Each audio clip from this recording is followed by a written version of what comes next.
봅시다. 여기에 이화우는 백꽃,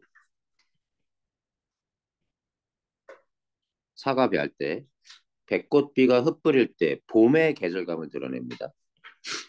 울며 잡고 이별한 님, 추풍 낙엽에 가을 낙엽에 정도로 해석합시다. 가을이에요, 계절은. 저는 임을 가리키죠. 임도 나를 생각하는가. 천리, 고전시가에서 이렇게 거리가 나오면 이거는 심정적 거리감입니다.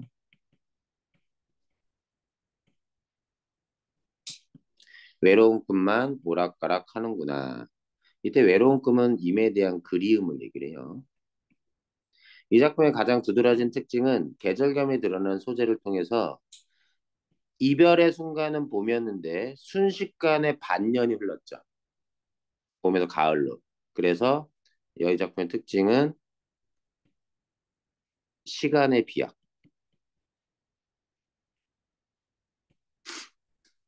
이고요. 계랑이 누구냐면 기생입니다. 기생. 유명한 기생이었대요, 옛날에. 자, 여기는 3인곡 고전시가. 동풍은 봄바람. 아, 이렇게 하나씩 다. 자, 봄바람이 문득 건드 혹은 잠깐 불어 쌓인 눈을 헤쳐내니 녹여낸 겁니다. 녹여내니 창밖에 심은 매화 두세 가지에 피었구나. 매화는 봄에 지금 계절감을 나타내요. 계절 봄입니다. 가뜩이나 쌀쌀하고 적막한데 적막은 고요 플러스 쓸쓸. 그윽한 향기, 매화의 향기입니다. 이건 도대체 무슨 일인가? 저녁에 달이 쫓아와 베갯머리에 비치니 내가 누워있는 베갯머리 흐느끼는 듯 반기시는 듯 반기는 듯 반기는 듯 임이신가 아니신가 그래서 요 달을 임으로 여기고 있죠. 달을 임으로 여기고 있습니다. 뭐 여기에 문학작품에 이렇게 나오지만 남성인 양반 사대부가 임금의 곁에서 멀어져 있는 자신의 처지를 이별한 여인의 모습에 빗대어 유배 가서 붙이는 작품이에요. 그래서 제목에 워낙 유명한데 사는 그리워하고 사랑하는 거고요. 이때 미는 임입니다. 남자. 옛날에 미는 꼭 여자만 가리키진 않았어요. 문맥 창작 배경을 보면 임금을 상징하는 거죠. 여인이 여인인 화자가 임을 그리워하는데 이때 여기서는 여성으로 나타나지만 창작 배경을 보면 유배지에 간 신하라고 보면 돼요. 좀 더 가보죠. 이게 더 길지만 일부만 실리는 겁니다. 저 매화를 꺾어내어 임 계신 곳에 보내고 싶구나. 임이 너를 보고 어떻게 생각하실까? 여기까지가 하나의 내용. 여기까지 봄에 관련된 봄에 혼자 지내면서 느끼는 심리입니다. 이때 매화를 너라고 표현했죠. 의인화된 거예요. 자, 매화는 사군자 중에 하나입니다. 매난국죽. 다 뭐야? 지조절개를 상징하죠. 변치 않는 마음. 물론 이것 말고 소나무도 있습니다. 얘네들 다 지조절개를 상징해요. 결국 뭐 하고 싶은 거야? 메아를 이미 계신 곳에 보내서 내 마음의 변치 않음을 알려주고 싶은 거야. 꽃지고 새잎난이 녹음이 깔렸는데 녹음은 푸르름. 여름, 이 녹음이라는 단어는 이렇게 볼까? 녹음이라는 단어는 여름의 계절감을 드러내. 언제든지. 녹음은. 여기서 매화가 봄의 계절감을 드러냈다면 이게 녹음입니다. 짙은 푸르름을 얘기를 해요. 나뭇잎이 우거져가지고 짙게 푸르름이 깔렸는데 푸른 그늘이 깔렸는데 비단 휘장 커튼 같은 거야. 안은 쓸쓸하고 수놓은 장막, 이따 장막도 커튼 같은 거 텅 비어 있다. 누가 없어? 임의 부재.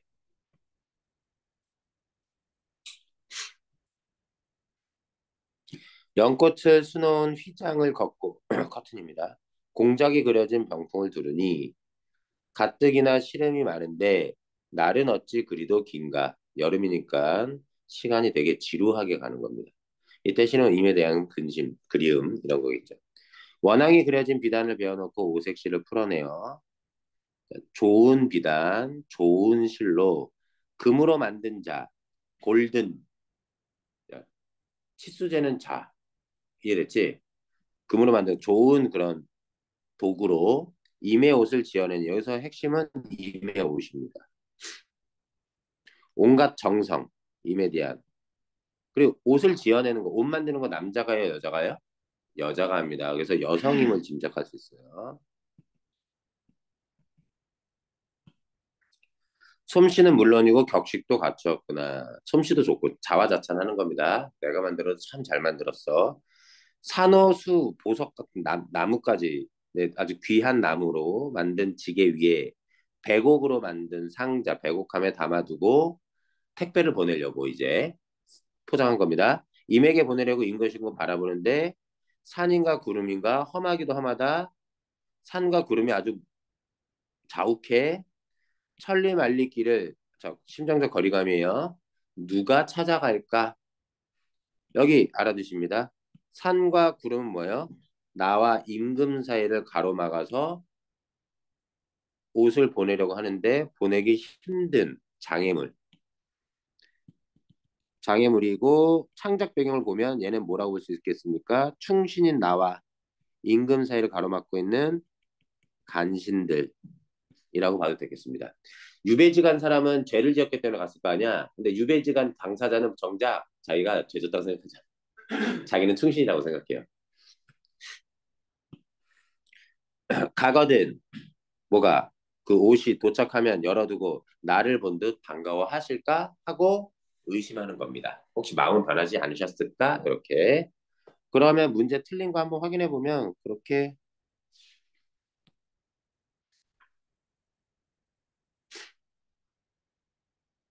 봐봐. 문제 풀 때 설명 안 했는데 이렇게 푸는 거야. 여기 보는데 자, 통해 이렇게 하잖아. 그러면 선지를 보고 바로 문제의 정답의 근거를 찾으러 들어가는 게 아니야. 뭐 해야 되냐면 끊어서 읽었잖아. 이게 맞으려면 어때야 되는지 머릿속에 생각을 해. 떠올려. 그리고 떠올린 걸 지문으로 확인하러 가는 거야. 요 중간 과정 꼭 거쳐줘. 무슨 얘기냐 봐봐. 1번 선지 이렇게 끊어서 봤지. 그럼 보면 공간각적 표현이 뭔지는 알죠? 대상을 생동감 있게 묘사한다. 공간각적 표현이 있으면요. 무조건 100%입니다. 생동감. 거의 100%예요. 알겠니? 그러니 뒤에는 확인할 게 없다. 그럼 뭐만 확인한다?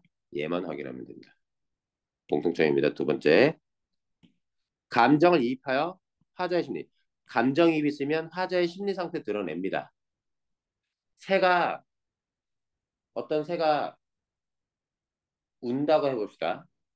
시에서 운다는 우리는 일상에서도 운다고 하지만 시에서 운다라고 하면 새가 즐겁게 노래할 수도 있잖아요. 슬프게 울 수도 있고요. 슬프게 운다라는 표현을 왜 쓴 거야? 내 감정이 슬프니까 내 심리 상태를 드러내는 거라고. 그냥 지적일 뿐인데. 그럼 뒤에 건 확인할 게 없는 거야. 감정이입이 쓰였냐? 특히 감정이입의 조건은 뭐니? 10번 틀린 거지 지금. 감정이입은 첫 번째 대상을 의인화해야 돼요. 두 번째 그 의인화된 대상이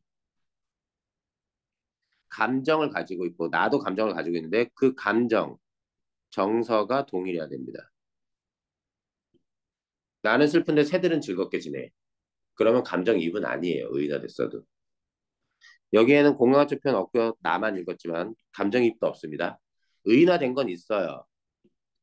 매화를 너라고 했잖아. 그지? 나의 분신 같은 것일 뿐이지. 근데 그건 감정이입이 아니라. 왜냐면 매화가 스스로 감정을 느끼고 있지는 않기 때문에. 다음, 현재와 과거의 대비, 미래에 대한 전망. 이건 다 확인해 보셔야 됩니다. 미래에 대한 언급, 나에는 아무것도 없어요. 과거, 현재 대비도 없고요. 나에만 집중합니다. 서리적 표현, 서리적 표현이 뭔지는 알죠? 어, 질문이지만 대답할 필요가 없는 질문. 고전 시간은 엔간해선 서리적 표현 무조건 있습니다. 길다면, 길다면. 가에는 있나? 기억이 안 나네. 가에? 이거는 질문이긴 한데 궁금해서 던진 질문이죠. 저 지금 생각하고 있어요? 라고 임에게 할 질문은 내가 스스로 나한테 질문하는 거예요. 인도 나를 생각하시는가? 나를 생각하나? 서리적 표현이 아닙니다. 의문문이지만. 자, 서리적 표현이 있다 해도 자, 나에만 집중해 볼게요. 서리적 표현이 있으면 있다 칩시다. 있어요. 그렇다고 무조건 답이 아니에요. 보세요. 서리적 표현을 통해 현실에 대해 비판해야 되거든. 근데 서리적 표현이 있더라도 현실에 대한 비판적인 태도가 아니면 없습니다. 1, 2, 3, 4 다 아니에요. 답은 5번입니다. 그지? 시간의 흐름을 가르쳐주는 거 아까 계절감을 나타내는 소재 쓰였죠? 그리고 봄, 여름 나왔죠? 이해되지? 그리고 다는 안 읽었지만 두 개가 공통적이면 거의 답이 5번 아닌가요? 아, 참, 답을 체크 안 했구나. 답지를 뽑아줄 걸 그랬나? 10번에 5번 맞습니다. 아, 이거 저기 문법 나가야 되는데 이거 이렇게 하면 쉽지 않은데.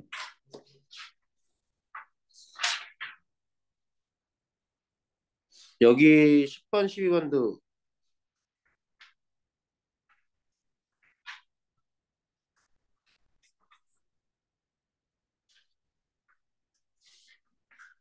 10번, 12번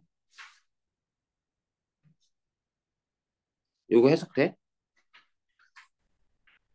아, 몰라. 아, 틀린 거 답을 체크를 안 했구나. 아, 내가 답지를 뽑아줄게. 끝나고. 자, 두껍입니다. 집에 답지 있어? 아, 교재가 있어? 어, 파리를 물고 두엄. 두엄은 걸음 같은 거야. 위에, 유희는 위에. 치달아, 달려, 올라, 앉아서 건너편 산을 바라보니 누가? 두꺼비가. 백송골, 송골매, 독수리 같은 것이 떠 있거늘 가슴이 끔찍하여. 겁이 나서. 겁이 난 거야. 누가? 누구 가슴이 끔찍한 거야? 두꺼비가. 풀쩍 뛰어 내닫다가 풀쩍은 의태요. 두어 말에 자빠졌구나. 자빠진 거고. 자빠졌구나. 그랬더니 땡땡 따옴표. 때마침 못 쳐라. 때마침 이렇게 해석해 보통. 날쌘 날래는 날쌘 넬스망정 나였으니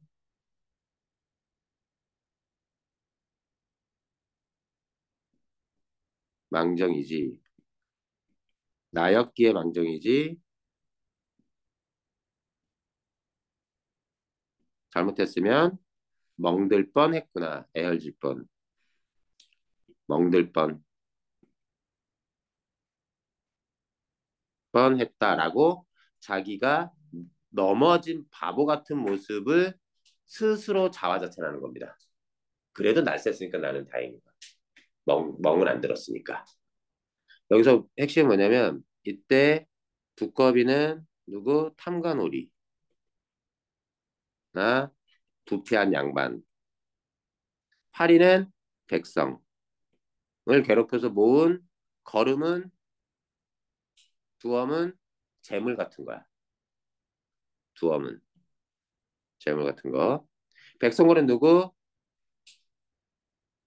이런 탐관 오리보다 더 권력이 센 중앙의 중앙정부의 관리. 뭐 이런 정도. 이해됐죠? 그래서 이거 풍자하는 겁니다. 풍자. 비판하는 거고요. 자, 그 다음 작품 봅시다. 여기까지는 설명해 드리죠. 그리고 문법 나오죠. 모첨은 초가집. 초가집에 달이 진 때, 재는 때, 첫 잠을 얼핏 깨어 잠들었다 깨서 달밤입니다. 반벽 장등, 벽에 등불 정도로 해석합시다. 그냥 등불을 의지 삼아 깨어서 등불을 의지 삼아 누웠는데 일야 하룻밤에 매화가 바라니 피니 피어나니 임이신가 여기노라. 자, 매화를 임과 동일시하고 있습니다. 반가워하는 거예요. 그럼 나는 뭐예요? 임과 함께 있지 못한 상태입니다. 제목은 매화. 아마도 이 번님이 풍운이 그지없다. 풍운 뭐라고 해석돼? 멋진 모습 정도로 갑시다. 풍류. 이 번님은 누굴까요? 매화의 가능성이 높습니다. 그지없다는 끝없다. 풍운은 풍류. 그대로 해석합시다. 멋짐 정도로 합시다. 멋짐이. 멋진 모습이 끝도 없구나. 누구야? 매화를 얘기를 합니다. 지금 눈앞에 매화를 보고 있으니까요. 옥골 빙혼이 냉담도 하구나. 차갑다. 차갑기도 하구나. 하는구나는 구나. 영탐법. 옥골 빙혼 밑에 나왔죠. 깨끗한 혼. 어떤 지조절개 상징이라고 했습니다. 풍편의 그윽한 향기는 바람결에 그윽한 향기는 세한 불게 하구나. 그 향기를 고치지 않는구나. 변치 않음. 변함없는 어떤 지조 있고 절개 있는 모습. 추위 속에서도 바뀌지 않는 굳건한 모습. 예찬하는 거야. 이 번님은 결국 누구냐? 매화를 얘기를 합니다. 왜?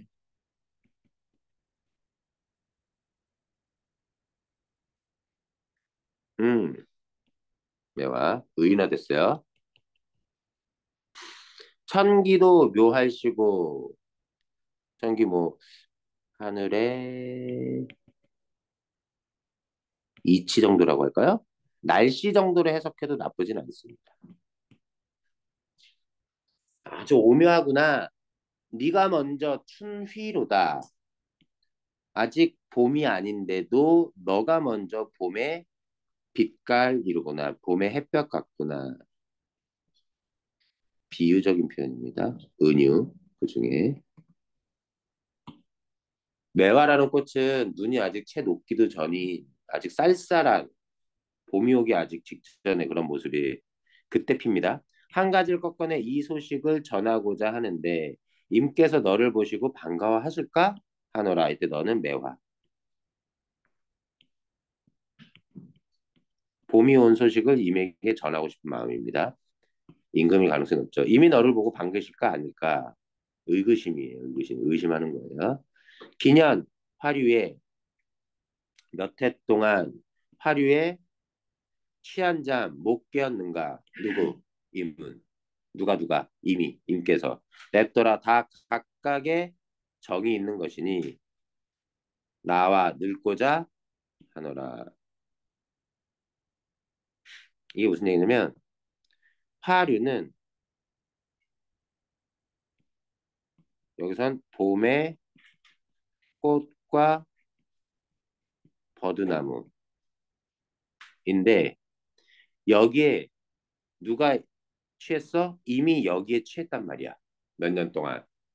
그 말은 뭐? 매화 지조 있고 절개, 지조 절개 있는 모습의 너를 즉 나의 마음을 알아주셨으면 좋겠는데 누구한테 취해서 지내? 주변에 꽃과 버드남에 홀딱 빠져가지고 제정신 못 차리고 계시는 거 아닐까? 내가 매화를 보낸다고 해서 과연 알아차리실까? 이때 화류는요, 간신 들을 가능성이 높습니다.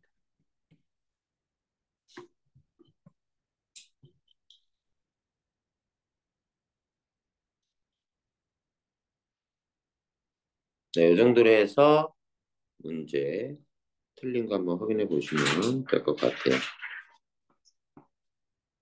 여기까지 하고 우리 문법 나가자. 나머지 틀린 부분은 한번 개인적으로 고쳐보고. 자, 문법 봅시다. 빨리 넘어가야지.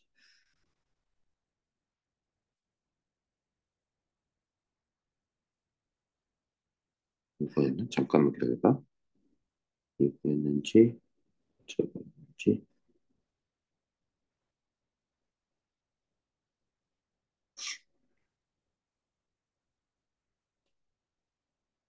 자, 여기다. 그죠?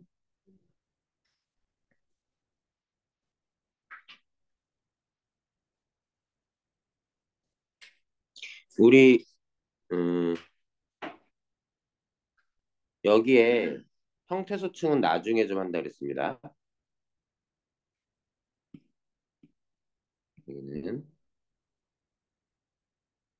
그러면서 우리가 뭐 했냐면 지난 시간에 어마러미 중에 문장 끝내는 종결어미를 설명하면서 뭐 했죠?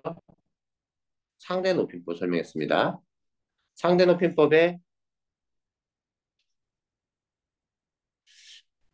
한번 복습 차원에서 한번 보죠. 종결어미는 문장의 종류에 따라 5가지 종류가 존재하는데요. 종결어미 다음에 마침표 찍습니다. 그럴 때 마침표를 찍는데 이 종결어미는 상대 높임법을 만들어낼 수 있어요. 상대 높임, 듣는 사람을 높이거나 낮추는 데 있어서 종결어미를 어떻게 쓰느냐에 따라 정해 되는데 그에 따라 6가지의 상대 높임법이 있습니다. 이 각각의 상대 높임법에 5가지 평서형, 의문형, 명령형, 청유형, 감탄형의 문장 구조들이 있는데 자, 좀 더 보죠. 해체는 해에서는 해는 하더 요거 용어에서 연상해 달라 그랬어. 해는 하더하기 연대 이때 열하면 하니까 열을 쓴 거지. 다른 말이었으면 아어였어. 해체는 그래서 아어지군. 해여체는 아요, 어요, 지요, 군요. 문장의 종류 상관없습니다. 다 이걸로 처리할 수 있어요. 아어를. 평소형 봐봐. 철수는 밥 먹어. 평소형. 의문형 봐봐. 철수 밥 먹어? 의문형. 철수 아니, 빨리 밥 먹어. 명령. 우리 같이 먹어. 청유. 밥 먹어. 느낌표. 이런 식으로 해서 얘도 마찬가지 그렇게 평소에. 그래서 아어지군, 아어요, 어요, 지요, 군요. 알아두시고요. 자, 격식체에서는 하십시오체 비읍이 들어있습니다. 스시읍, 초밥. 하우체 여기 하십시오에서 앞과 끝에 거 따가지고 하우라고 생각하면 연상하기 편해요. 하우체는 오소구려. 오소구려. 하계체는 개센의 각구먼 가나. 헤라체는 다 자랐구나냐 냐니. 이때 하계체와 헤라체는 문장의 종류를 신경 쓰면서 확인하셔야 됩니다. 이해됐죠? 무슨 얘기인지. 그럴 때 높임의 정도가 있어요. 격식체를 잠깐 보세요. 하십시오체는 높이는 거고 아주 높이는 겁니다. 그 반대쪽에 있는 헤라체는 아주 낮춰요. 하오체는 높이긴 높이는데 보통. 자, 보통이란 말 대신 예사라고 써도 됩니다. 예사 높임. 하계체는 예사 낮춤이 됩니다.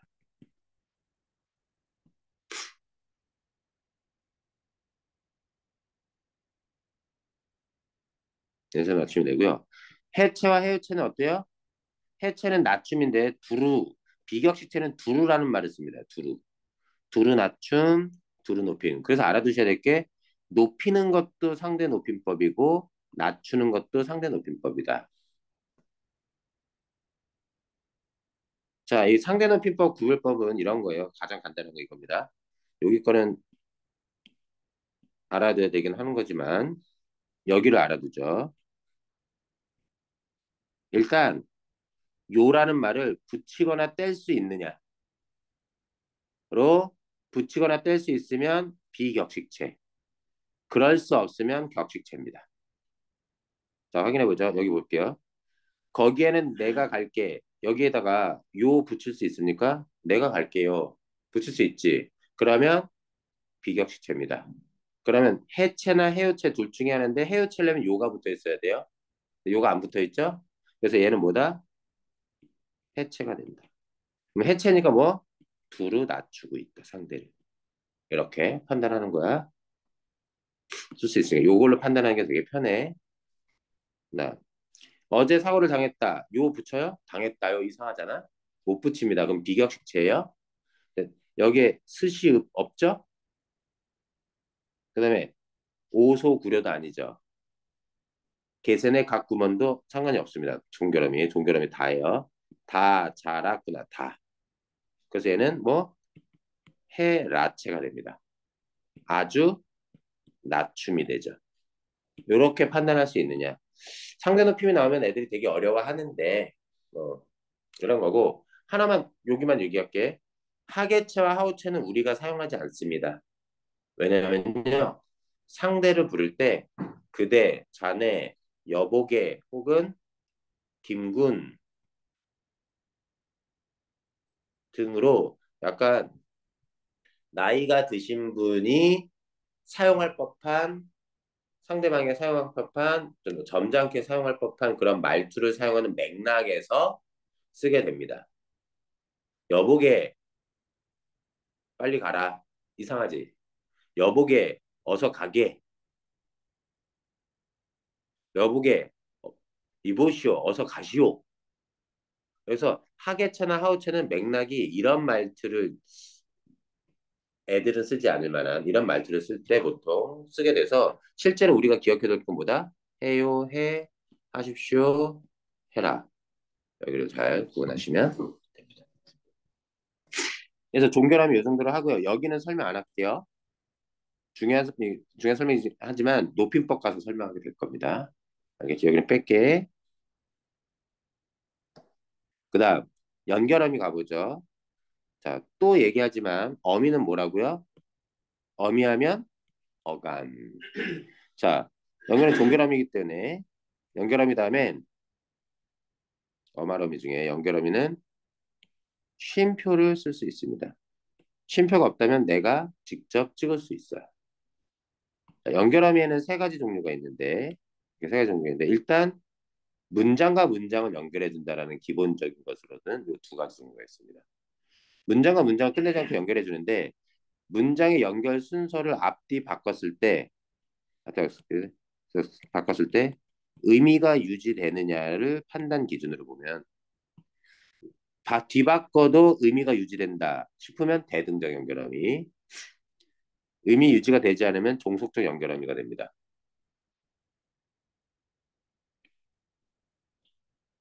자, 대등적 연결함이 외워줘야 돼요. 고요며 나지만 면서든지 거나. 고요며 나지만 면서든지 거나인데 얘 필기 잘못했어. 든지 거나는 선택인 거 맞는데 면서는 동시 동작입니다. 동시. 고요며 이때 요 엔드로 돼요. 엔드 고요며 나지만 엔드와 벗 봐봐. 이것은 사과요. 연필이요. 점점점 할 때 이때 요가 요입니다. 알겠죠?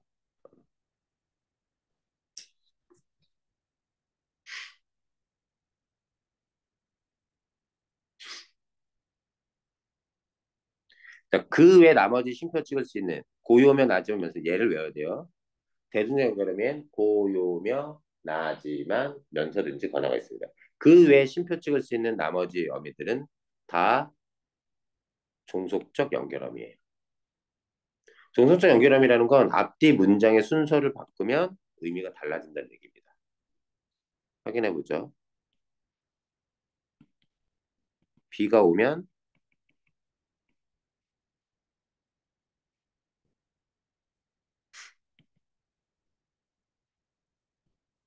자, 말도 안 되는 문장이 좀 이렇게 썼다고 칩시다. 이 면은 면서랑 다른 겁니다. 심표 안 찍었지만 우리가 스스로 찍으면 되죠. 그럴 때 이 면은 연결어미예요. 끝에 오는데 어말어미 중에.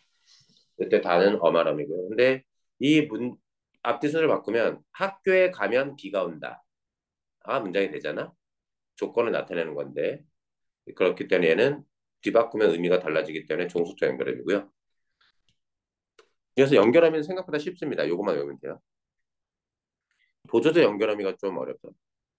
보조적 연결어미는 용언이 두 개가 연달아 나올 때 기본형이 다로 끝나는 말이 연달아 나올 때 그때 존재할 가능성이 있는 겁니다. 볼게요. 자, 용언이 두 개가 나오면 앞에 건 무조건 본용언입니다. 앞에 건 무조건 본용언이에요. 뒤에 건 보조용언일 수도 있고 본용언일 수도 있습니다. 그런데 뒤에 뭐가 올 때? 보조용언이 올 때 앞 용언에 연결된 연결 어미를 자, 본 용언과 보조 용언을 연결해주는 어미를 보조적 연결 어미라고 불러요. 자, 무슨 얘기냐? 자, 봐. 뒤에 오는 용언.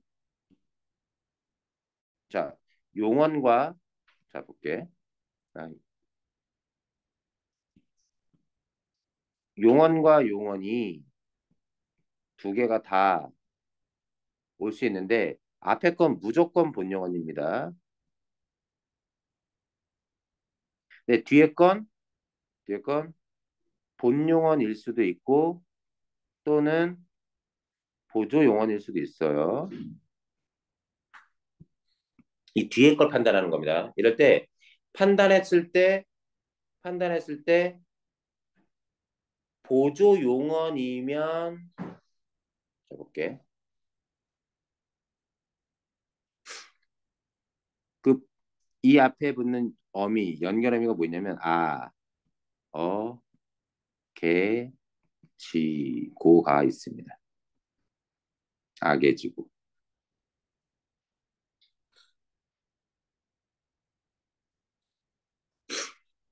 자, 그럼 뒤에 거 판단합니다. 얘가 보조적 연결 어미가 될 수도 있고 보조적 연결 어미가 안 될 수도 있어요. 뒤에가 보조 용언이냐 아니냐에 따라. 자, 용언을 판단합니다. 용언이 기본적인 의미로 그 의미로 쓰였느냐. 쓰였으면 본용언입니다. 아나 어 고가 붙어 있을 때 아서 어서를 붙여가지고 혹은 고서를 붙여서 말이 되면 본용언입니다.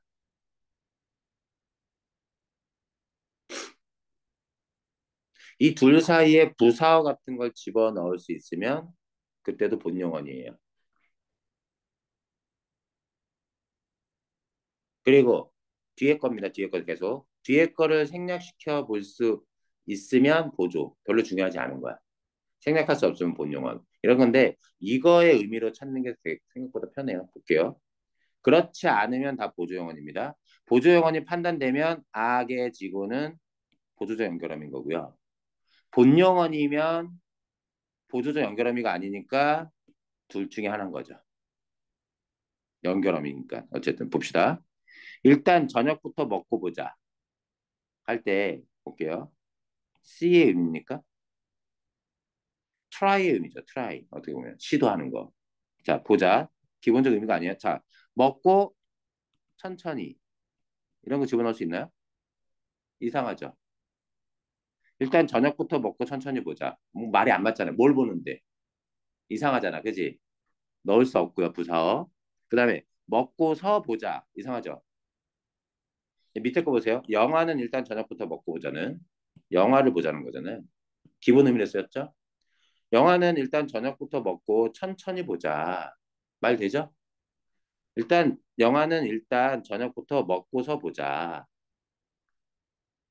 이해됐니? 무슨 얘기인지? 그렇기 때문에 판단을 했을 때 얘는 없어도 됩니다. 실제로 중심 의미는.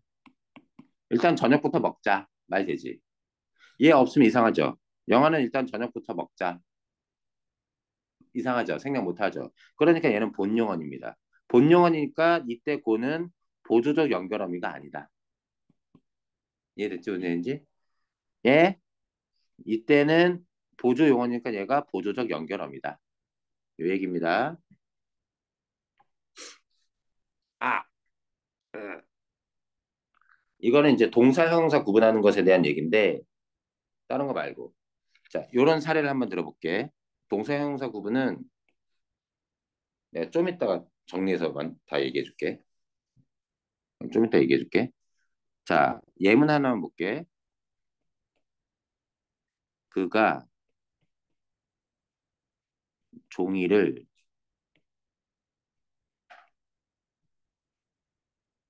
찢어버렸다. 요 뒤에 게 뭐냐는 거야.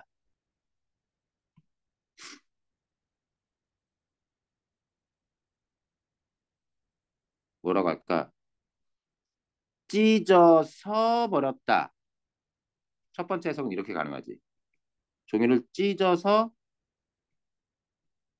버렸다. 어서. 이 의미라 치자. 그러면 트래쉬에 쓰레기통에 버린다.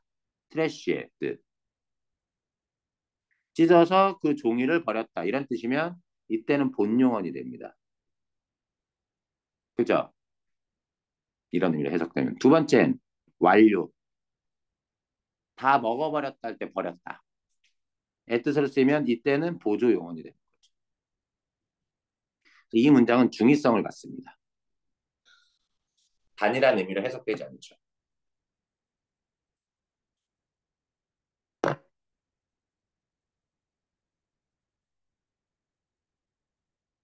그렇게 본용언이냐 보조용언이냐 따진다. 그렇게 알아두시고요. 여기 동사형사 구분하는 건 네, 좀 이따가 얘기해 줄게. 자, 이렇게 하면 연결함이 끝났습니다. 연결함이 잠깐 다시. 연결하면 크게 그것만 생각하면 대등적과 종속적. 대등적인 것만 외우시면 됩니다. 고요며 나지만 면서든지거나 외워주셔야 돼요. 입 밖으로 내줘야 돼. 시작. 고요며 나지만 면서든지거나. 자, 전성함이 갑니다. 자, 어미입니다. 어미는 아무리 붙어봤자 새로운 단어를 만들지 못하고 새로운 기본을 만들지 못합니다. 애들이 이 전성어미를 접사로 착각하는 경우도 많아. 근데 이점 봅시다. 용언의 성질을 전환한다.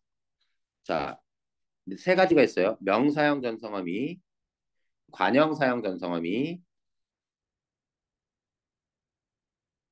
부사형 전성어미가 있습니다. 세 가지가 있어. 자, 볼게.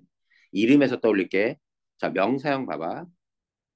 유치하지만 명에 미음으로 시작하잖아. 명, 그죠?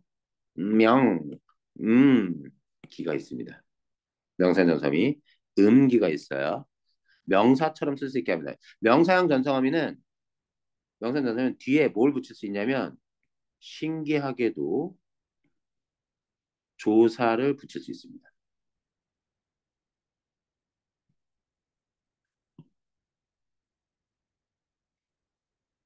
명사형 전성어미는 조사를 붙일 수 있어요. 음기가 있습니다. 음기. 자, 미음에서 떠올리세요. 음기. 그때 명사형 전성어미와 명사 파생 접사를 구분하는 게 필요합니다. 접사에도 명사 파생 접사에도 음기가 있어요. 자, 다시 갈게. 여기 밑에. 자, 예문을 봐봐. 꿈을 꿈. 꿈은 꿈인데 둘 다 꿈에 미음 받쳐 있고 꾸에 미음 붙어 있죠. A는 뭐냐? 꿈에 미음 접사가 붙어서 아예 새로운 기본형 꿈을 가지게 된 겁니다. 꿈은 뭐예요? 기본형 미음이 엄입니다. 그래서 꾸다 꾸다의 꾸 어간에 미음이라는 어미가 붙은 겁니다. 그래서 뒤에 거는 자 보세요. 뒤에 건 꾸무라고 했지만 꾸었음이라고 해도 되고요. 꾸었는데 꿈을 꾸는 것 이런 식으로 여러 가지로 활용하는 게 가능합니다. 근데 앞에 건 어때요? 꾸었음을 꿈 못하죠 그렇게. 어미는 다양한 어미를 붙일 수 있잖아. 그래서 얘는 어미라는 게 확인이 되는 거야. 이렇게 바꿔도 말이 되잖아. 그래서 어미냐 접사냐를 구분하는 되게 중요한 포인트인 거지. 한번 볼게. 바꾸는 건 뭐냐면 음은 아씀이나 어씀으로 한번 바꿔봐. 어미라면 바꿀 수 있을 거야. 비도 뭐뭐하는 것으로 어미를 바꿔가지고 써봐. 바꿀 수 있으면 어미인 거야. 근데 바꾸는 게 어색해? 바꿀 수 없어? 그러면 접사야. 자, 두 번째. 나중에 문장 성분을 배우면서 하겠는데 음기가 붙어 있는 걸 부사어가 꾸며 부사어는 주로 용언을 꾸밉니다. 자, 부사어의 꾸밈을 받든가 없으면 꾸미는 말을 집어넣었더니 부사어야. 부사어는 아직 몰라도 돼. 뭔지 몰라도. 부사어는 어떻게, 얼마나 정도의 의미를 갖습니다. 어떻게, 얼마나, 어디에서 등등등의 의미를 갖는 게 부사어인데 걔를 꾸밀 받는다는 얘는 용언이란 얘기예요. 그렇기 때문에 여기 음기를 어미로 취급하는 겁니다. 근데 꾸미는 말을 딱 봤더니 관용어가 꾸미네. 관용어는 체언을 꾸밉니다. 그래서 얘는 체언이라는 거예요. 그래서 관용어는 의미적으로 어떤 거니? 어떤, 몇 이런 것에 해당됩니다. 의미적으로. 의미적으로요. 관용어 나중에 배울 거예요. 명사, 파생, 접사야. 동사, 형용사 구분은 좀 이따 갈게. 여기 봅시다. 예문. 그는 남은 삶을 고향에서 삶. 자, 삶과 삶을 구분할 때 삶을 아씀과 어씀으로 바꾸면 고향에서 살았음 쓸 수 있지. 그럴 수 있으니까 얘는 용언, 어미, 그래서 어간 어미. 그래서 기본형이 뭐예요? 뒤에 있는 삶의 기본형은 살다가 기본형입니다. 용언 중에 동사가 돼요.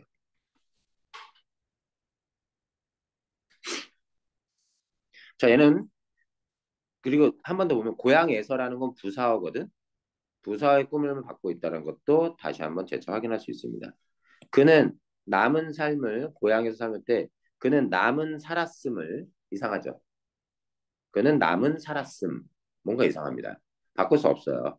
그래서 그리고 관형어의 꿈을 봤습니다. 어떤 삶? 남은 삶. 그래서 얘는 명사고 얘의 기본형은 삶이고 품사적으로는 명사가 됩니다. 이해되지? 이렇게 구분하는 거. 어렵지 않습니다. 접사는 새로운 단어에 붙어서 새로운 기억을 만듭니다. 명사형용사에 뭐 있어? 음기, 음기. 자, 단어층이 좀 어려워요. 계속 봅시다. 관형사형 전성함이. 자, 여기 뭐 있냐면, 자, 유치해. 잘 봐봐. 관형사형 전성함이 이름 봐봐. 이겁니다. 안, 니은 받침 있어요. 니은. 유치하지? 은는을던. 은는을던이 있습니다. 외우셔야 돼. 은는을던이 있어요. 이 관형사형 전성함이로 끝나면 다른 말을 붙였을 수 없습니다. 그리고 띄어서 체언을 써서 체언을 꾸미는 말이 되죠. 관형어의 역할이 됩니다. 관형어를 관형사처럼 쓸 수 있게 만듭니다. 동사나 형용사를. 은는을던 네 개가 있습니다. 은는을던 이때 은과 는은 먹는다의 는, 간다의 니은과 얘들아 얘들이래.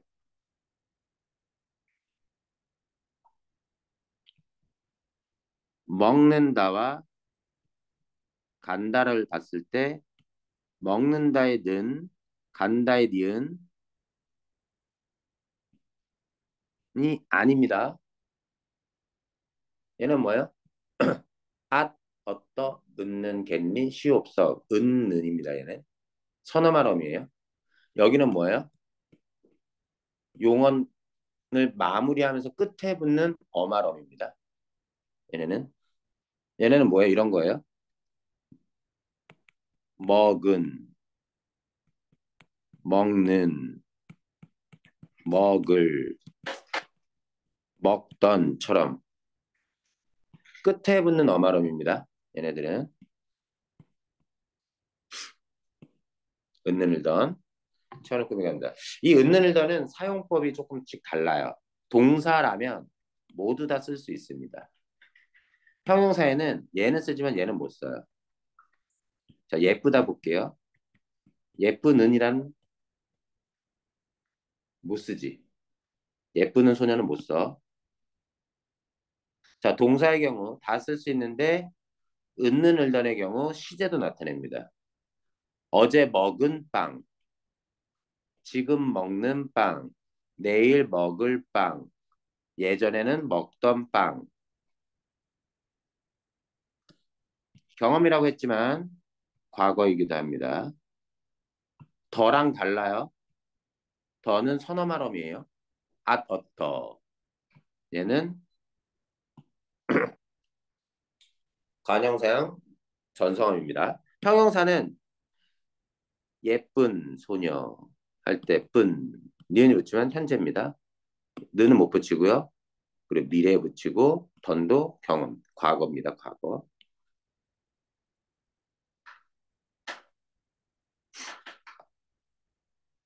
여기 나왔네요. 예래 예쁜 꽃과 예쁘는 꽃 쓸 수 없습니다. 선어말음이 예쁜다, 예쁘는다 둘 다 쓸 수 없죠. 선어말음이는. 자, 부사형 전성어미까지 하고 동사형사 구분하는 거죠. 부사형 전성어미는 미안해 이렇게 얘기할게. 개이가 되도록. 부사형 전성어미는 개이가 되도록인데 잘 봐봐. 이때 이는 드시가 원래 형태야. 드시가 원래 형태인데 얘는 생략될 때도 있다. 이는 개 드시도록. 이거 말고 부사형 전성어미는 논란이 많아. 논란이 많은데 이거는 분명해. 개 드시도록은 부사형 전성어입니다. 개 드시도록. 와 힘들게 많이 왔어. 개 드시도록은 부사형 전성어입니다. 꼭 복습해줘야 돼. 이때 드의 경우 의존명사와 구별하자.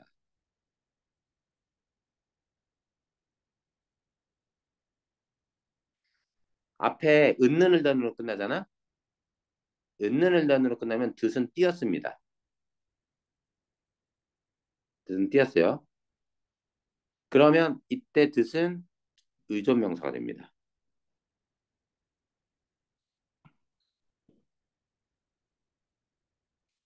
은는을 단 있으면 무조건 띄어서 얘는 의존명사가 돼요. 그런데 어간, 선어말함이 듯이 이렇게 은는을 던이 아닌 말이 있을 땐 앞에 붙여서 어미로 씁니다. 예를 보죠. 구름에 달 가듯이 그가 갈 듯이 말했다. 가듯이는 어때? 가가 뭐야? 어감. 은는을더는 안 끝났죠? 그러니까 듯이는 어미로서 붙였습니다. 얘는 가다에 리을 붙었죠? 그래서 띄어서 쓰는 의존명사. 품사가 다릅니다. 얘는 어미예요. 듯이는 의존명사입니다. 명사예요. 듯이는 어미 중에 하나. 기본형 가다의 구조에 해당이 됩니다. 이 정도 보고 동사, 형용사 여기 구분하는 거 얘기할게요. 보자. 여기 이렇게 썼는데 이것만 있지 않아. 동사, 형용사 구분하기.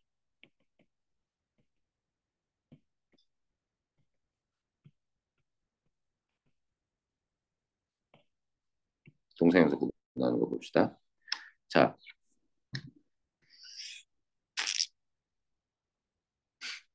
이거야. 니은다나, 는다를 붙일 수 있으면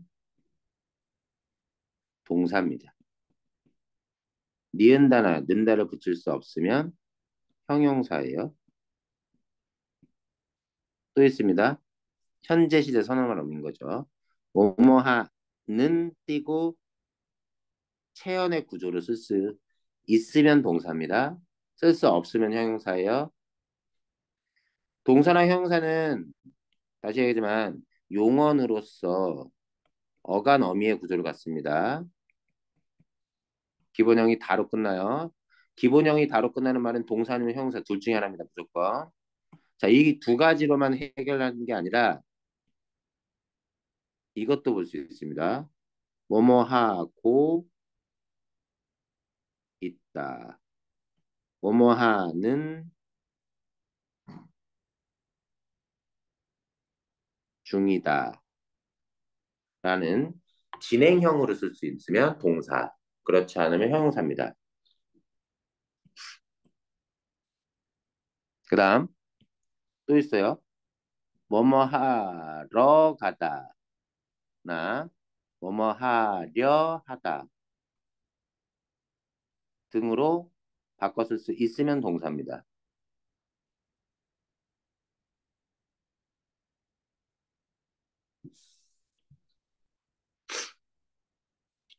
이 중에 얘가 되게 대표적인 거예요.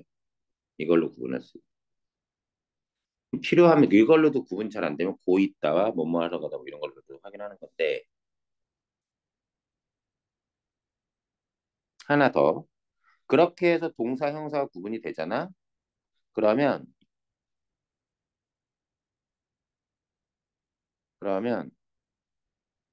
이걸 알아두세요. 그리고 나서 뭐 합니까? 명령형. 아라랑 어라. 청유.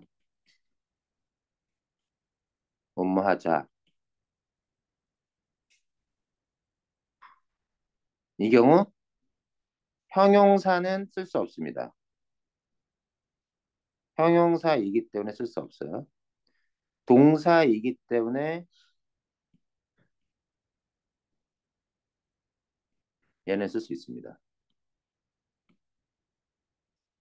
이게 왜 그러냐면 그래서 얘를 가지고 동사, 형용사를 구분할 수도 있는데 얘로는 잘 구분이 안 돼. 아, 얘 동사니까 명령이랑 청유 쓸 수 있겠네. 아, 얘 형용사니까 명령이랑 청유 쓸 수 없겠네. 이 판단을 내려야지 이걸 가지고 동사, 형용사를 판단하려고 하지 마세요. 자, 봅시다. 옛날에 자이언트 노래인가? 아우, 자이언트 노래. 행복하자. 아프지 말고. 옛날에 그런 노래 있었던 거 아니? 행복하자.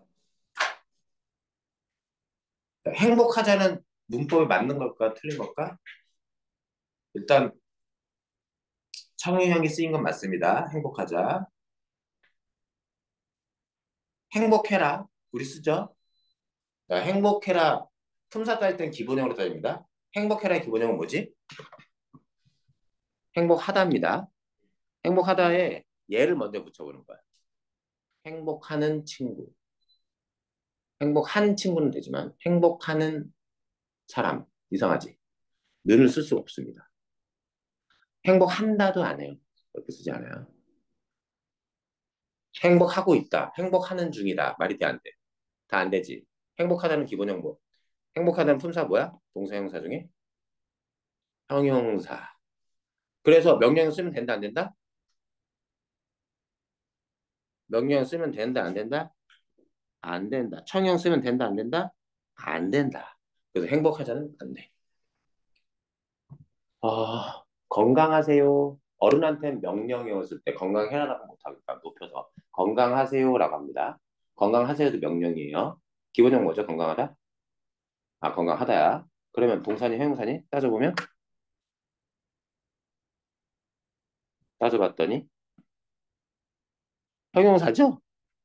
형용사이기 때문에 건강하세요 쓸 수 있어요? 없어요? 없습니다. 문법적으로 틀린 거예요. 일상생활에서 써도 되는데 저는 안 됩니다. 요거 동사형사 구분하는 거 은는을 넣고 자 한번 정리해 봅시다 우리 여기 규칙 활용과 불규칙 활용을 설명하고 싶은데 이거는 내가 나중에 할게. 이거를 하면 이걸 하면 너무 복잡할 것 같아. 그래서 여기에는 나중에 할게요. 우리가 아까 형태소층 나중에 한다 그랬었지. 그리고 여기 부분도 활용, 불규칙 활용과 규칙 활용은 나중에 설명해 드리겠습니다. 지금 외우는 게 많아서. 지금까지 했던 거 잠깐만 정리해 보죠. 품사방과 단어의 형성방이 있었습니다. 단어의 형성방은 어떤 컨셉이었어요? 새로운 단어는? 새로운 단어? 새로운 기본형. 품사 바뀐 것 따지는 거. 거기서 사용하는 개념이 뭐였지? 품사 단어의 형성방에서 사용하는 개념? 어금과 접사. 둘은 기능적으로 완벽히 똑같았지? 기존 단어에 붙어서 새로운 단어를 만들어. 기존 단어에 어근이 붙어서 만들어진 새로운 단어는 기존에 파생, 접사가 붙은 건 파생어. 아무것도 안 붙은 건 단위로. 자, 품사방으로 오게 되면 단어의 기본형 가지고 따질 때 용언이 제일 중요해. 용언은 어간하면? 어미하면?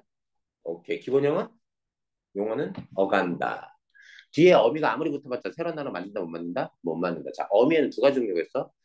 용언을 마무리 지어줄 수 있는 어말 어미와 그러지 못하는 선어말 어미가 있습니다. 선어말은 뭐였죠? 아,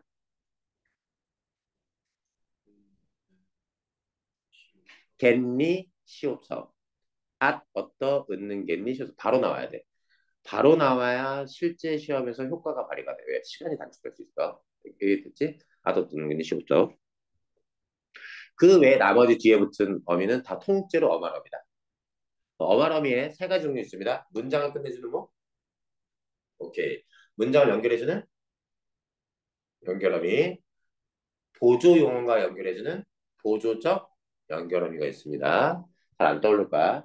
자, 종결어미 얘기합니다. 종결어미는 다섯 가지 종류가 있어요. 그런데 상대능동법과 관련돼 있습니다. 상대능동법의 비격식체, 해체는 어떤 어미로 끝나죠? 해체? 해는 뭐 더하기 뭐지? 하 더하기 여지. 원래 다른 하기 때문에 여가 붙은 거예요. 다른 거는 뭐가 붙어? 아나 어지. 그래서 해체는 뭘로 끝나요? 아어지군. 해유체는 아요, 어요, 지요, 군요. 자, 격식체 갑니다. 하십시오체 있죠? 하십시오체는 뭘로 끝나죠? 뭐가 들어있죠? 하십시오체. 요 용어에서 떠올리세요. 하십시오체. 비읍 받침 있지. 스시읍. 갑니다. 갔습니다. 가십니다. 자, 스시읍 다 들어가 있지. 걔네들은 다 하십시오체야. 자, 그 밑에 게 뭐예요? 하십시오체 밑에 거. 앞뒤 명칭 따면 됩니다. 하오체가 있습니다. 하오체는 뭐지? 방구 냄새, 오소구려. 이렇게 나옵니다. 하계체와 헤라체가 있어요. 그 다음에 하계체, 친구네 이름, 친구 이름 뭐라고? 개세. 개세네 가꾸먼, 가나. 개세네 가꾸먼, 가나. 헤라체는, 아이고, 다 자랐구나. 냐? 냐니. 아니, 안 외워도 되는데, 어차피 배운 거니까 외워두죠. 너가 죽을 때까지 변하지 않아. 문법은 거의 안 되는. 자, 그렇게 해서 종결함이고 연결함이 세 가지 있습니다. 순서를 바꿔도 의미가 변하지 않는 대등적 연결음이 종속적 연결음이 있어요. 자, 대등적 연결음이 뭐 있죠? 외우는 거야. 고요 앤드 고요며 나지만 면서든지 거나. 자, 떠올려야 돼요. 고요며 나지만 면서든지 거나. 그 외에 쉼표 찍을 수 있는 어미는 종속적 연결어미. 자, 보조적 연결어미는 뭐다? 용언 두 개를 연결해줄 때 뒤에가 보조 용언이라면 앞에 붙어 있는 악의 지구가 보조적 연결어입니다. 보조적 연결어면 보조 용언이랑 연결해줄 때는 보조적 연결어미. 앞에 건 무조건 본용언, 뒤에 건 본용언일 수도 있고 보조 용언일 수도 있고. 자, 구분하는 방법은 기본 의미로 쓰였느냐. 쓸 수 있어. 쓰였다면 본용언. 그다음 아서나 어서, 고서로 바꿀 수 있느냐. 바꿀 수 있으면 본용언. 둘 사이에 부사어, 천천히 어디 어디에서 이런 말을 넣어도 자연스러우면 본용어. 그지? 생략 여부와 관련된다면 보조 용어는 생략할 수 있다. 없어도 중심 의미는 달라진다. 그렇게 찾는 거고. 자, 되게 어려운 거야. 지금 양이 되게 많아, 정보량이. 근데 어쩔 수 없어. 단기간에 정보량을 많이 때려 넣어서 머릿속에 외우는 게 가장 좋아. 이해는 문제 풀면서 하면 돼. 자, 더 할게.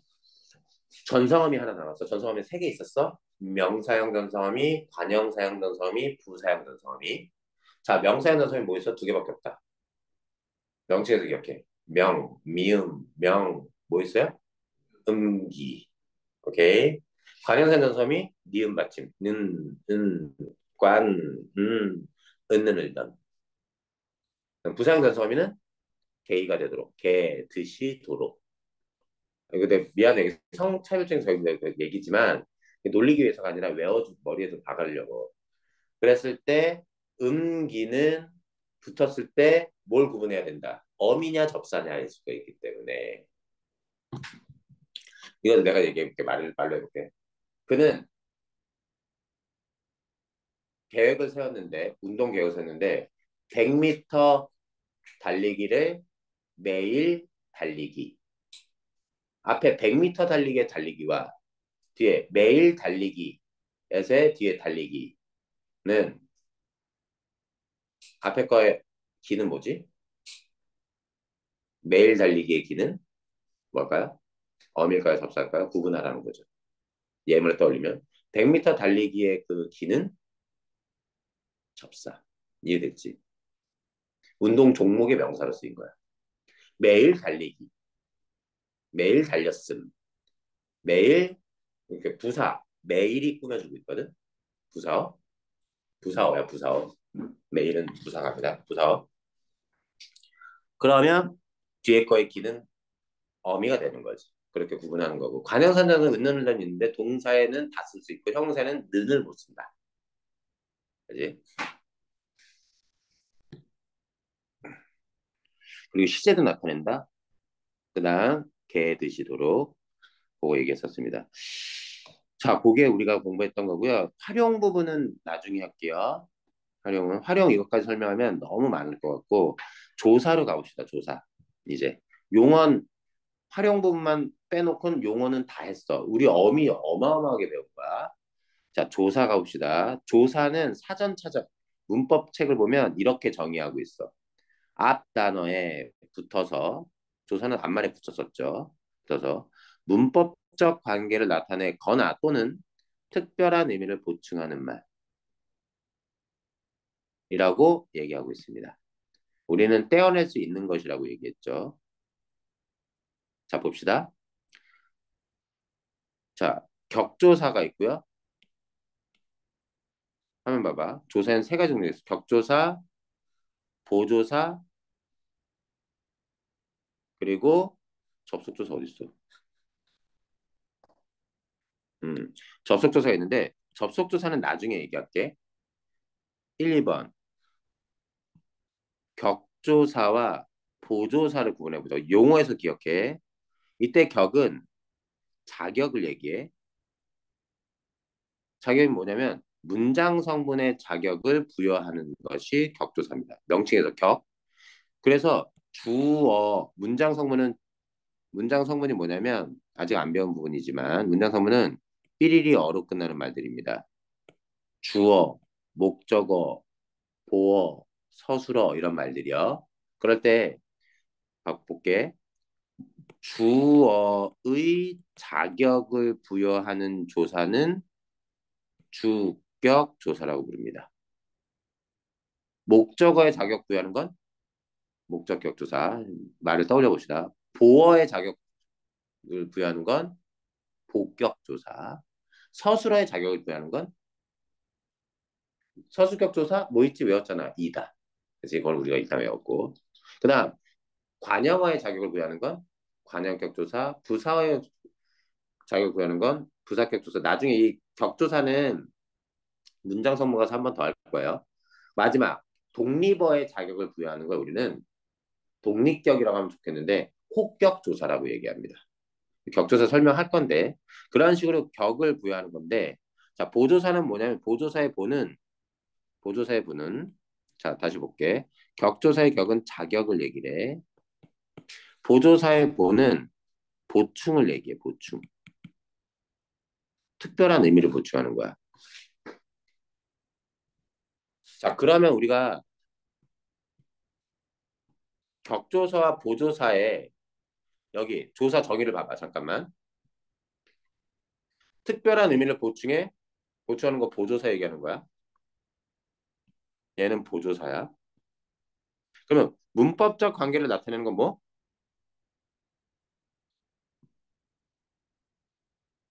격조사라고 해. 그래서 봅시다. 애들이 이 조사에 대해서 하수들은 이렇게 되는데 잠깐만 볼게. 격조사는 첫 번째 특징, 문장 성분의 자격을 부여합니다. 용어에서 떠올리세요. 그 말은 뭐예요? 문법적 관계를 나타낸다는 거 같은 말입니다. 그 말은 요 1, 2번만 잘 보시면 여기 볼게요. 보조사는 어때? 특별한 뜻을 붙여. 자, 이렇게 볼게. 이거 적지 않아도 돼. 그냥 들어봐봐. 격조사가 있고 보충해주는 보조사가 있습니다. 격조사는 일단 문장 성분의 자격을 부여하죠. 그 말은 뭐냐? 문법적 관계를 나타냅니다. 적지 마. 자, 보조사는 뭐라고 그랬냐면 보충이라고 그랬지. 특별한 의미를 보충합니다. 내 이 얘기를 왜 쓰냐면 봐봐. 이렇게만 알고 있으면 하수라는 거야. 근데 적극적으로 알려면 어떻게 되냐면 봐봐. 얘는 이러니까 얘는 아니겠지. 얘는 이거니까 얘는 그게 아니겠지. 그렇게 보자는 거야.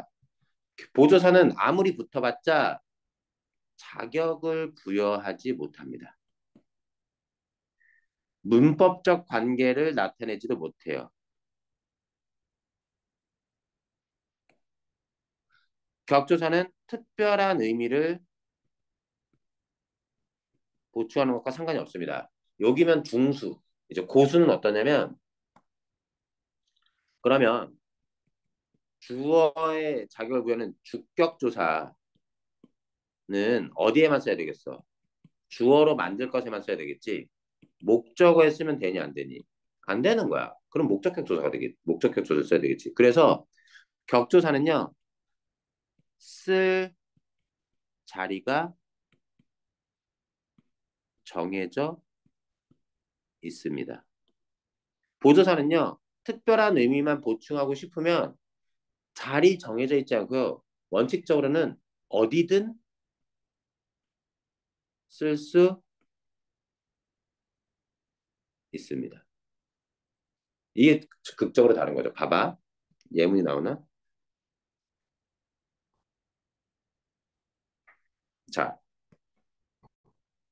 보조사 좀 이따가 외울 거긴 할 텐데 철수가 영희를 때렸다라고 해서 가와 르는 여기 예문을 보면 격조사입니다.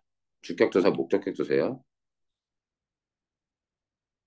문법적 관계를 나타낸다는 건 를과 가를 뒤바꿔 보면 가해자와 피해자가 바뀌죠.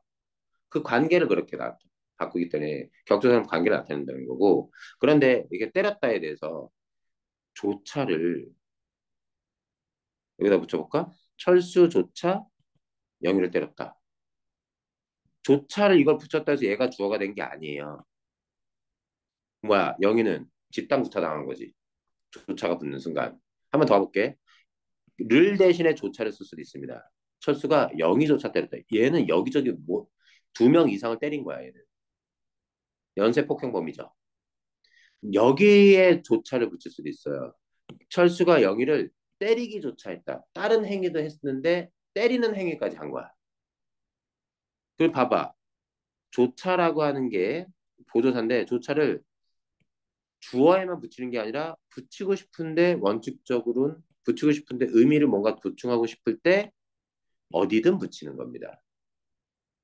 보조사에 의해서 격이 문장 성분이 결정되지 않아요. 이해됐지? 그다음 그게 이 설명입니다. 여기 설명이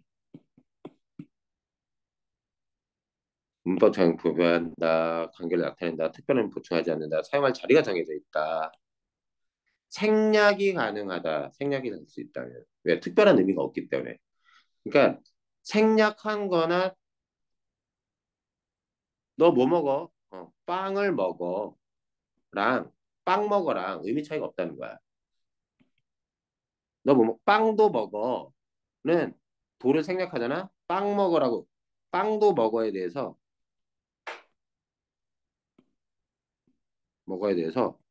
빵 먹어로 만들어 버리면 얘가 의미가 다르다는 거야. 왜? 도는 보조사로서 특별한 의미가 붙어 있는 건데 떼어내는 순간 그 특별한 의미가 사라지잖아. 그래서 보조사가 붙어 있을 때의 문장과 보조사를 떼어냈을 때 문장의 의미는 본질적으로 같지가 않아. 그래서 보조사는 생략이 불가능하다는 거야. 보조사가 붙어 있는 표현과 보조사가 붙어 있지 않은 표현이 의미가 다르기 때문에 생략이 불가능하다. 이런 뜻입니다. 자, 그럼 보죠. 그럼 앞단어, 붙여 쓰는 앞단어는 뭐냐면 꼭 기억해줘. 체언, 용언, 다른 조사, 부사 온갖 것에 붙이는데 관형사에만큼은 못 붙입니다. 어떤 조사도 관형사에는 붙일 수 없다. 근데 그 중에 요거 봅시다. 이거 외워주세요. 나중에 품사 구분할 때 쓰입니다. 거의 다 됐어, 시간. 자, 격조사는 원칙적으로 체험만 옵니다. 격조사는 원칙적으로 체험만 온다. 꼭 기억해줘. 자, 보조사는 체험이 올 뿐만 아니라 어미. 자, 어미 하면 용언이죠. 용언에도 붙이고 다른 조사에도 붙이거나 부사에도 쓸 수 있다. 격조사는 부사 못 붙여. 먼저로 이 정도고요. 자, 요거 외웁시다. 보조사는 개수가 별로 없어요. 이거보다 더 있지만 요 정도는 최소한 합시다. 은는 부터 만도까지 만두가 아니라 만도. 은는 부터 만도까지 조차마저 분. 외워주셔야 돼요. 리듬 타요. 은는 부터 만도까지 조차마저 분. 의미는 이런 겁니다. 수인이가 있어야 입 밖으로 내라고 좀 같이 시킬 텐데 혼자 하려니까 좀 어색하지. 은는 부터 만도까지 조차마저 분. 자, 뭐라고? 시작. 음. 자, 화면 보시고 칠판 보시고요. 은는 마저뿐. 자, 은는 만도까지 조차 마저뿐. 의미적으로는 이런 겁니다. 애들이 이 수업 이 조사에 대해서 배울 때 놀라는 부분이 뭐야? 은는은 격조사가 아니라는 거야. 영어로 해석하면 은는이 붙은 것까지 주어로 취급하잖아. 그렇지 않다는 거야. 봐봐. 철수는 영희를 때렸다. 다른 애들은 안 때렸다는 뜻이야. 철수가 영희는 때렸다. 그 말은 뭐야? 다른 애는 안 때렸지만 영희는 때렸어. 철수가 영희를 때리기는 했다. 어때? 주어에만 는이 붙는 게 아니지. 그렇기 때문에 여기저기 다 붙일 수 있는 보조입니다. 은는 부터 만도까지 조차마들 뿐. 여기 봅니다. 얘는 일단 지우고.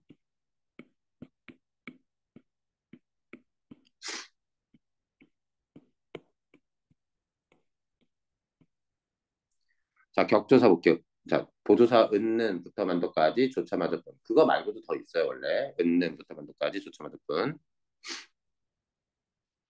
자, 볼게. 주격조사는 뭐라고? 주어의 자격을 보는 거. 이가. 높임법. 주격조사. 주체 높임. 깨서는 주체 높임. 그냥 설명합시다. 집단, 조직에 붙이는 에서도 자, 정부에서 재난지원금을 주었다. 할 때 누가 줬어? 정부가. 에서가 부사격 조사가 아니라 주격 조사입니다. 요거 되게 중요해요. 이런 것도 조사라고 봅니다. 혼자서 집에 간다. 할 때 서. 둘이서 집에 간다. 이런 서. 자, 목적격투사 을을.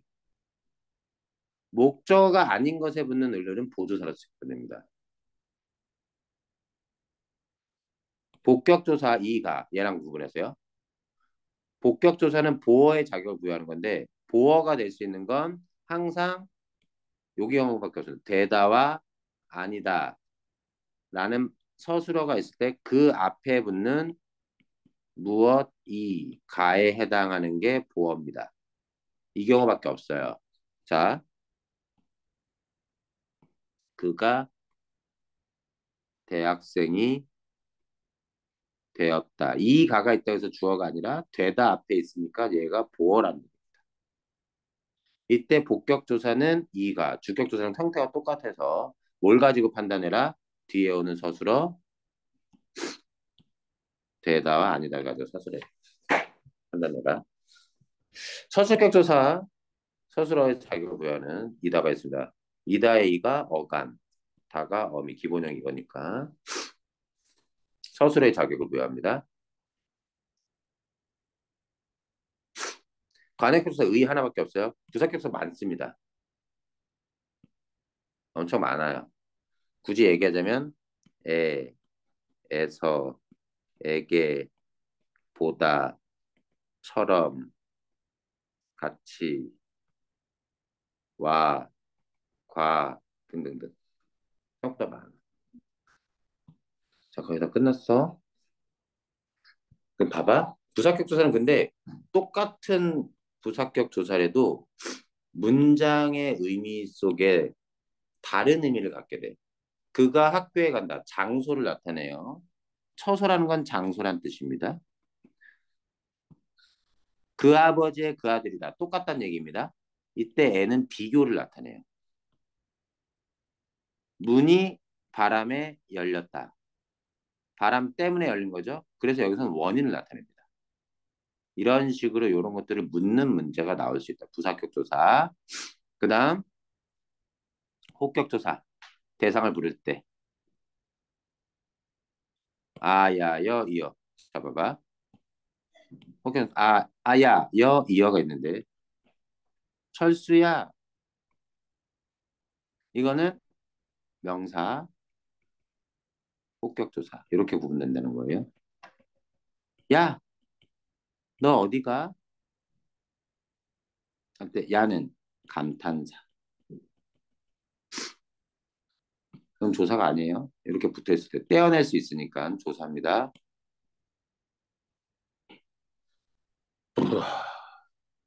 이 정도까지가 다음 시간에 여기서부터 얘기해 달라고 하면 돼요. 접속조사.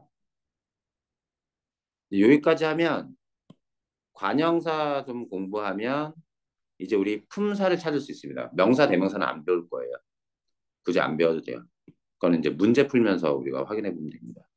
품사 찾기 들어갈 거고 품사를 찾으면 단어의 형성방 들어가서 단어의 형성 확인하고 형태소까지 공부한 다음에 거기까지만 하면 여기 9페이지까지가 있는데 9페이지까지만 하면 뭐 굵직한 거는 거의 다 끝납니다. 이제 나머지는 여기서 배운 개념 가지고 우리가 사용할 수 있어. 고생했어. 이거 그 프린트 또 줘봐? 3회 4회? 미니 모의고사? 책으로 갖고 올래? 프린트로 풀어올래?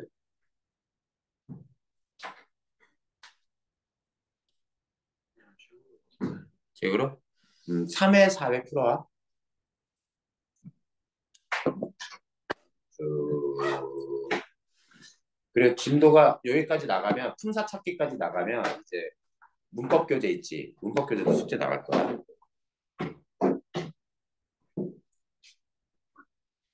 고생했어.